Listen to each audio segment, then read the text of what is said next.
Yang 14 tahun sampai HP-nya drop ya bahkan ini. Halo, selamat malam Pak. Dengan Pak siapa ini? Ya, Pak Servis. ya, selamat malam.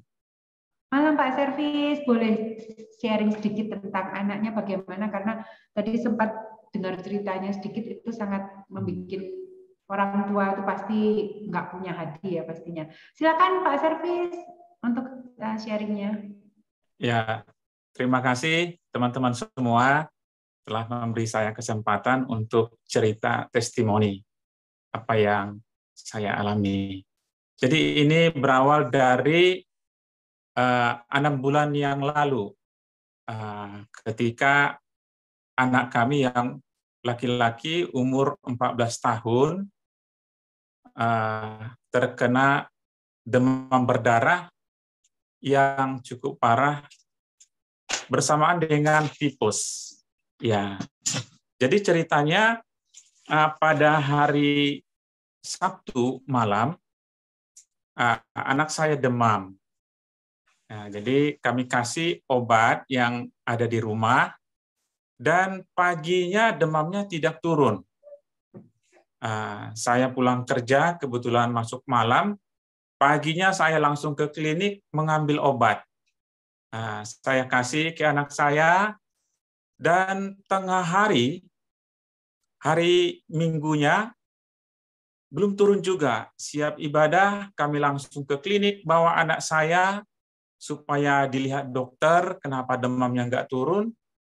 Dikasih obat, tunggu sampai sore, demamnya masih tinggi. Belum ada perubahan. Jadi rencananya Minggu sore itu mau diinfus di klinik yang berbeda dari awalnya. Jadi setelah dicoba untuk masukkan infus, sampai 4 kali coba dicucuk tak bisa masuk infusnya.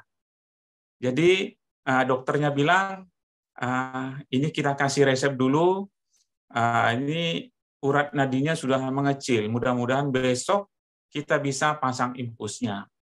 Jadi dikasih obat, besoknya hari Senin, kembali kami ke kliniknya mau diinfus, sama juga, tidak bisa dipasang infus. Jadi klinik tadi menolak supaya kami ke rumah sakit. Ya, dianjurkan ke rumah sakit. Nah, jadi kami berangkat ke rumah sakit dan kami ceritakan bahwa demamnya sudah dari hari Sabtu. Maka setelah di rumah sakit dipasang infus untuk bayi prematur. Bisa diinfus. Jadi opname mulai hari Senin pagi sampai hari Rabu. Hari Rabu dini hari, anak saya masih demam dan terjadi pendarahan dari hidung. Jadi dari hidungnya seperti mimisan begitu, tidak berhenti sampai paginya. Jadi dokternya, karena ini masih anak umur 14 tahun, ditangani dokter spesialis anak. Ya. Jadi saya tanya dokternya, kenapa dok sampai pagi ini belum berhenti pendarahannya? Jadi hidungnya ditutup pakai perban supaya nggak mengalir gitu darahnya, tapi masuk ke lambung. Nah, jadi sekali 2 jam dia muntah, mengeluarkan kayak darah yang sudah membeku, menggumpal gitu. Jadi itulah terjadi sampai hari Kamisnya, hari Kamis pagi ya, hari Rabu ya. Jadi besoknya hari Rabu tengah hari dokternya menolak gitu supaya sudah dibawa saja ke Medan, ke rumah sakit yang lebih besar gitu, ke Medan. Jadi karena waktu itu pendarahannya tidak berhenti, kami tanya, kenapa dokter pendarahannya tidak berhenti? Anak Bapak ini trombositnya sudah 50.000. Artinya darahnya itu sudah encer. Jadi ketika terjadi seperti itu, pembuluh darah akan gampang pecah.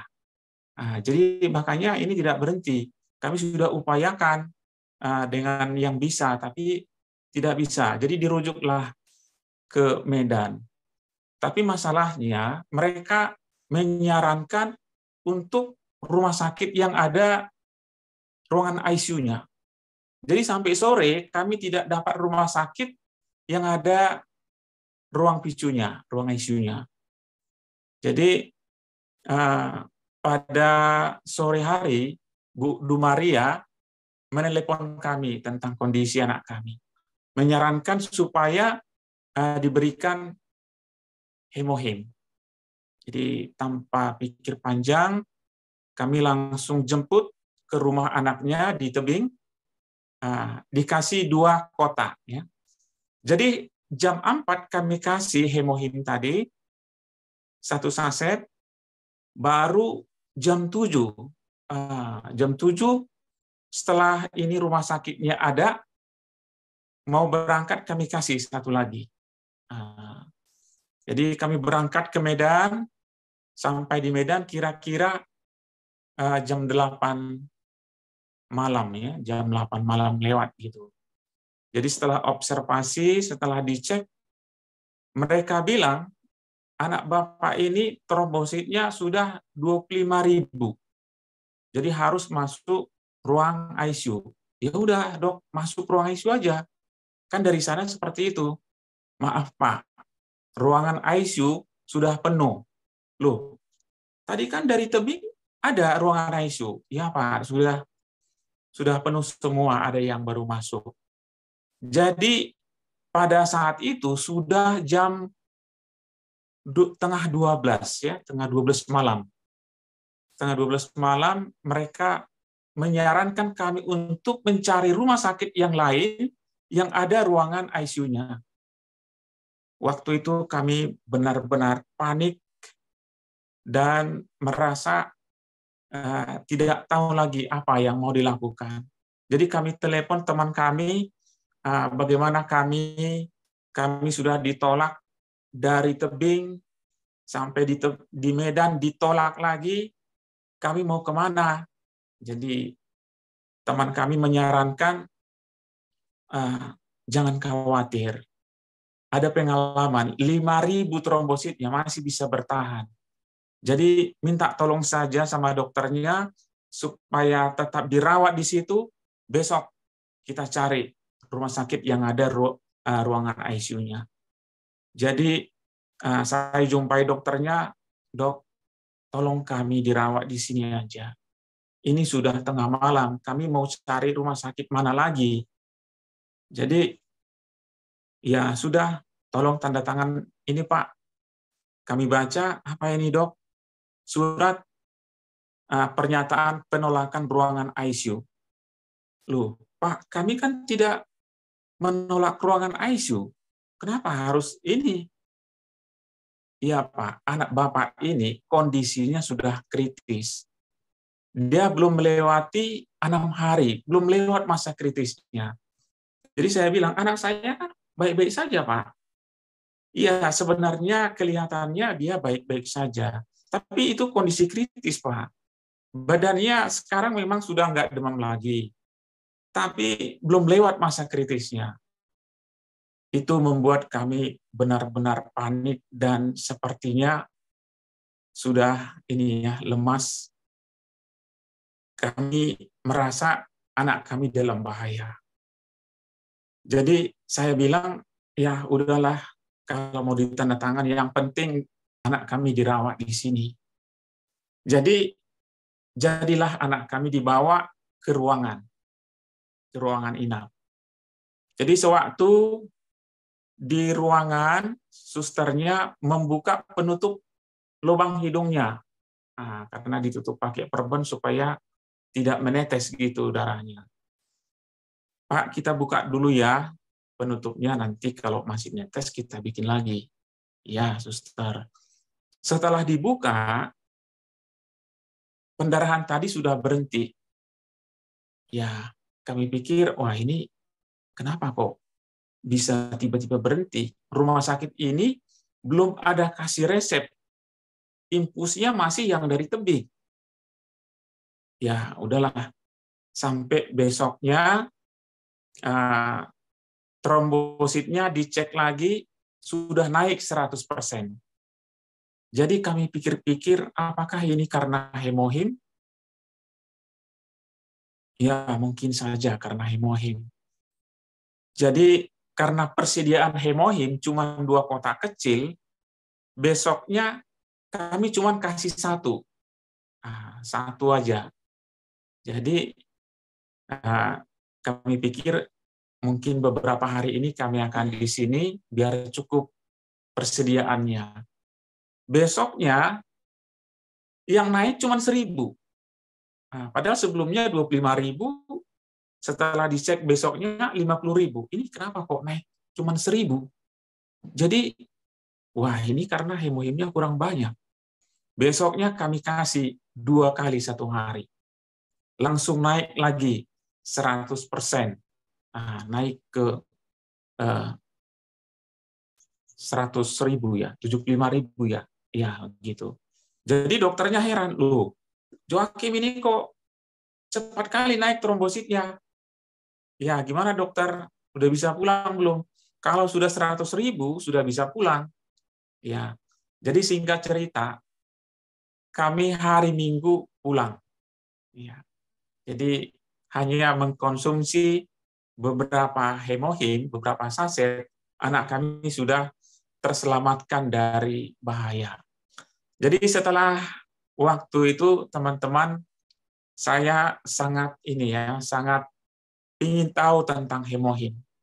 Maka saya telepon Bu Sylvia setelah saya mendaftar jadi member di Atomi. Bu, saya mau pelajari semua tentang hemohim. Ya, saya pelajari semua ingredientnya, apa kegunaannya, untuk apa ini dibuat. Saya semangat untuk mengkonsumsi hemohim.